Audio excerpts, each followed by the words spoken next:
संसद का बजट सत्र आज से शुरू हो गया है। राष्ट्रपति ने सत्र की शुरुआत में अपने अभिभाषण के दौरान सरकार के तीसरे कार्यकाल में 3 गुनी रफ्तार से काम होने की बात कही और ये भी कहा कि रोजगार महिलाओं को और युवाओं को फोकस है, उन पर फोकस है। राष्ट्रपति के अभिभाषण में किसानों को उनके उत्पाद और उचित मूल्य दिलाने के लिए भी सरकार की प्रतिबद्धता पर भी जिक्र किया गया था।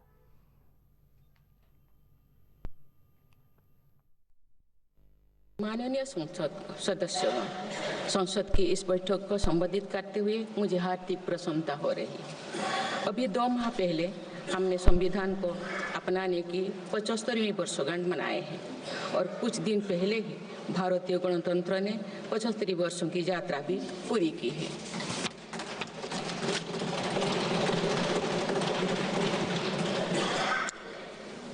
ये अवसर लोकतंत्र की जननी के रूप में भारत के गौरव को नई ऊंचाई देगा। मैं सभी देशवासियों की तरफ से बाबा साहेब आम्बेडकर समेत सभी संविधान निर्माताओं को नमन करती हूं। बजट सत्र के पहले दिन वित्त मंत्री निर्मला सीतारमण ने लोकसभा में आर्थिक सर्वेक्षण पेश किया। इससे मुख्य आर्थिक सलाहकार और वी आनंद नागेश्वरन की अगुवाई वाली टीम ने तैयार किया है। वित्त मंत्री निर्मला सीतारमण के आर्थिक सर्वेक्षण पेश करने के बाद सदन की कार्यवाही 1 फरवरी की सुबह 11 बजे तक के लिए स्थगित कर दी गई। वहीं इस पूरी खबर पर हमारे संवाददाता बसंत हमारे साथ जुड़ गए हैं। बसंत, राष्ट्रपति द्रौपदी मुर्मू जिस तरह से जो भाषण दी हैं उसको कहीं ना कहीं विपक्ष, पहली बात तो सोनिया गांधी ने जो शब्द इस्तेमाल किया है पुअर लेडी, और साथ ही साथ विपक्ष का ये भी कहना है कि वो जो पत्र पढ़ रही थी वो कहीं ना कहीं भाजपा द्वारा लिखित दिया गया था। इस पर क्या कुछ अपडेट है आपके पास? देखिए अनन्या जी, आपको बता दूं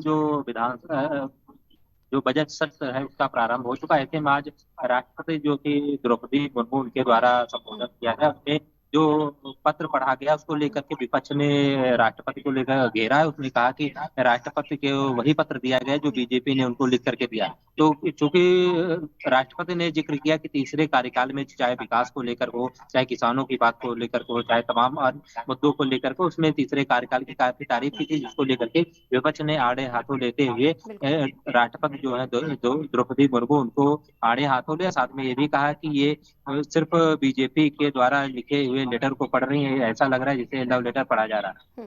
देखिए कहीं ना कहीं राष्ट्रपति एक सर्वोच्च पद पर तैनात है। ऐसे में अगर इस तरह से विपक्ष पद को लेकर के इस तरह से तंज करता है तो कहीं ना कहीं ये दुर्भाग्यपूर्ण है राजनीति के लिए। जी बिल्कुल बसंत, राष्ट्रपति को लेकर जिस तरह से जो बयान सामने आ रहे हैं वो तो अपने आप में काफी ज्यादा निराशाजनक है, लेकिन इस बजट में और क्या कुछ खास होने वाला है? क्या द्रौपदी मुर्मू का जो सोनिया गांधी ने जो उनके प्रति जो बयान दिया ये चलने वाला है, फिर बजट में कुछ खास चीजों पर भी चर्चा होने वाली है? देखिए फिलहाल जो सदन है उसको कल तक के लिए स्थगित कर दिया गया है। चूंकि विपक्ष लगातार हंगामा करता आया है कि जो बजट पेश होगा उसमें किसानों को ना तो कुछ मिलने वाला है, ना तो चाहे देश के हित में कोई बजट आने वाला है, उसको लेकर के लगातार विपक्ष घेरता भी आ रहा है। ऐसे में अगर राष्ट्रपति के द्वारा इस तरह से जो आज विपक्ष घेर रहा है राष्ट्रपति को कि देखिए राष्ट्रपति ने वही लेटर पढ़ा है जो बीजेपी ने लिख करके दिया है, तो कहीं ना कहीं ये हंगामा आगे भी सदन में चलने के आसार नजर आ रहे हैं। ठीक है, बहुत बहुत शुक्रिया बसंत, आपने तमाम अपडेट हमसे साझा की।